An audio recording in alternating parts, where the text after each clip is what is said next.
take the opportunity of the Speaker's presence to respond to some of the things that he said. Finally, with the lights back on, this body's returning to our regular legislative session. We have a lot of work to do.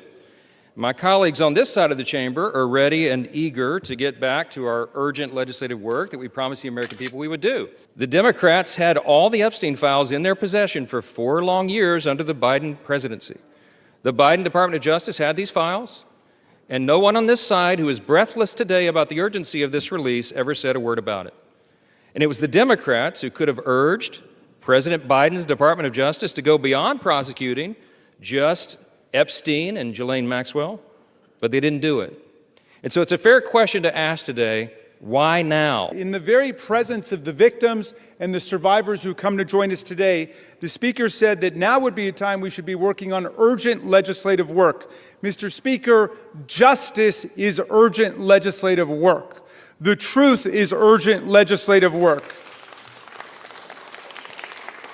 The Speaker says, why now? Why now? Well, Mr. Speaker, you were the one who refused to swear in Adelita Grijalva for 50 days. We would have done it 50 days ago, but she provided the 218th signature on the discharge petition. So why now? It was because of your dilatory tactics, your delay, your postponement of it. Now, the gentleman says that there are not sufficient protections. There are protections in the bill for the victims to make sure that their names will be redacted. And yet we hear even the Speaker of the House of Representatives openly inviting the U.S. Senate to start finger painting on this bill, which we have waited more than 5 months to bring to the floor. The Senate should pass the bill exactly as it's written. The President should sign it exactly as he said he would when he finally changed his mind. And the Epstein file must be released. Moreover, if the President is serious about what he's saying, he's got the power to release the Epstein file right now.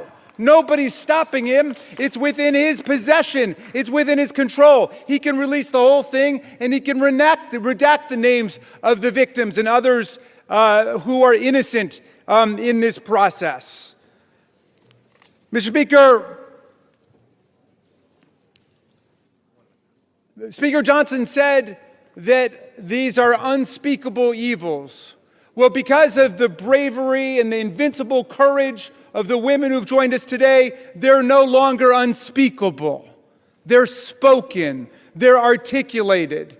The cat is out of the bag, and we know what's been going on for decades. It's been a double standard of justice, going all the way back to Alex Acosta, who later got rewarded with a cabinet appointment in the Trump administration. Alex Acosta had a 60-count federal indictment ready to go against all kinds of people for an interstate sex trafficking conspiracy with solicitation, with child sex abuse, all of it. And he traded that 60-count federal indictment for 1 count in state court.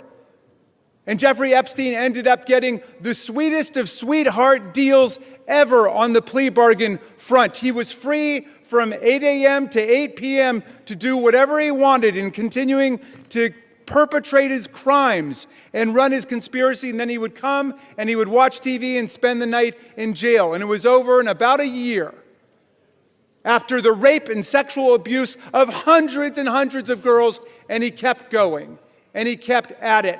We want the whole truth to come out. This is the United States of America.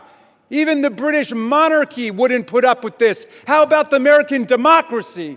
How about we say, no way, we're not going to allow this cover-up to go on for 1 day more. And I'm glad the President changed his mind after pulling out all the stops to try to get one of our Republican colleagues to change their mind, to remove their name from the discharge petition. He gave up. And I want to salute the gentlelady from Colorado from having the courage to stand her ground in the Situation Room in the White House and say, no, she wasn't going to be bullied. No. So I'm glad the President changed his mind. But let's be clear, Mr. President, you've got the power today to release the entire file. That's what you called for. That's what Pam Bondi called for. That's what Kash Patel called for. So we don't need anybody calling for the Senate to slow things down for more weeks and more months. The American people have had it. We'll reserve. Gentleman reserves. Gentleman is reminded to direct your comments to the chair and not your colleagues. Hi, everyone. Harry here to discuss the first fruits of the investigation on Capitol Hill of the second strike, the one that killed two survivors clinging to the wreckage.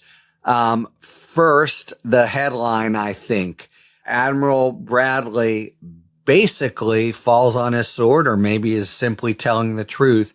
He denies the accounts of the people in the Washington Post, two anonymous sources, that Hegseth, Defense Secretary Pete Hegseth, had given a general command to kill them all, and therefore he was complying with this command that seemed to be completely lawless. Moreover, so point one, he seems to exculpate Hegseth, and that's pretty big, even as he potentially is inculpating himself, because his claim, he is all in on defending the actual strike, and here's where there's a very stark departure as between Republicans and Democrats. So they saw the video, the two big things that have happened this morning in closed door meetings with the intelligence committees